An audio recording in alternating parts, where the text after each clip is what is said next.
এসির কুলিং কয়েলে একটি বড় লিক ধরা পড়েছে। এই বেন্ড, এই যে কুলিং কয়েলের এই পাশটা, এটা ড্যামেজ হয়ে যায়। এটিকে কেটে বাদ দিয়ে এখানে নতুন যদি আমরা ঝালাই করে দিই তাহলে ঠিক হয়ে যাবে। এত দামি একটি এসি, এর কুলিং কয়েল যথেষ্ট ভালো আছে, এখনও কোনো কারণে এই পার্টটি ড্যামেজ হয়েছে, তাই এটিকে আমরা রিপেয়ার করব।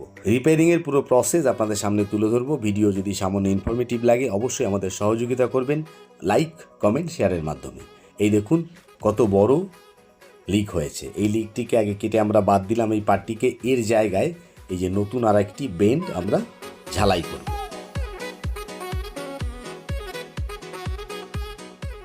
যথেষ্ট মোটা পুরু, দেখুন বেন্ডটা, মানে এটা একবার যদি আমরা ঠিকঠাক ঝালাই করতে পারি পার্মানেন্ট সলিউশন।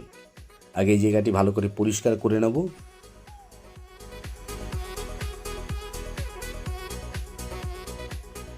একটু সময় নিয়ে যদি পারফেক্টভাবে কাজটি করা যায়, পারফেক্ট শেপে এবং সঠিক নিয়মে, একবারে পার্মানেন্ট সলিউশন করা যাবে, যাতে এখান থেকে দ্বিতীয়বার আর কোনো কারণে লিক না হতে পারে। এই দেখুন মুখটা একটু বড় করে নিলাম।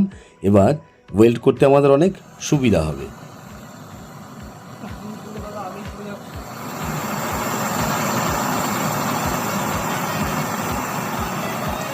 শঙ্কর ধাতু বা রূপাটাং দিয়ে ঝালাই করলে একবারেই সঠিক রেজাল্ট পাওয়া যায়, এবং এরপরে আমরা হাই প্রেশার গ্যাসের মাধ্যমে দেখে নেব সঠিক ঝালাই হলো কিনা। একদম ঠিক আছে। এর নেক্সট পার্ট দেখতে চাইলে অবশ্যই কমেন্টে